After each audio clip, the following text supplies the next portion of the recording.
একটু মানিয়ে নিন। দাম্পত্য জীবনটা এরকমই, একটু ছাড় দিতে হয়, একটু মানিয়ে নিতে হয়। দাম্পত্য জীবনে কখনো মন খারাপ, কখনো মন ভালো, কখনো রোদ, কখনো বৃষ্টি, এই নিয়েই দাম্পত্য জীবন, ঠিক কিনা? তাহলে দাম্পত্য জীবনে যদি আমরা সুখ পেতে চাই, সকল নবদম্পতিকে বলবো একটু ছাড় দেওয়ার মানসিকতা বিল্ড আপ করেন। একটু মানিয়ে নেন, একটু মানিয়ে নেন, একটু ছাড় দেন, একটু মিলেমিশে চলেন। এক স্যাক্রিফাইস আমাদের জীবনটারে, আমাদের দাম্পত্য জীবনটাকে একটা জান্নাতি দাম্পত্য জীবন বানায় দিবে, ঠিক কিনা?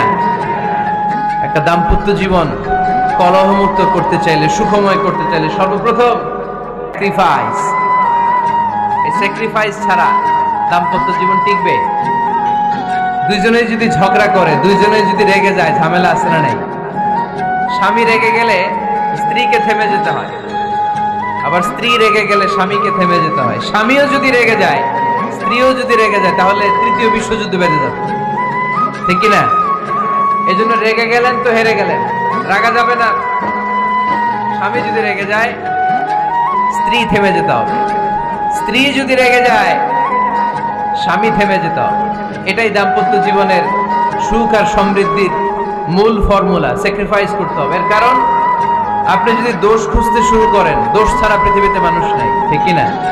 No one is perfect in this world. এই পৃথিবীতে কেউই পারফেক্ট না। আপনি যে আপনার স্ত্রীর দোষ খুঁজেন, আপনারও দোষ আছে না নাই?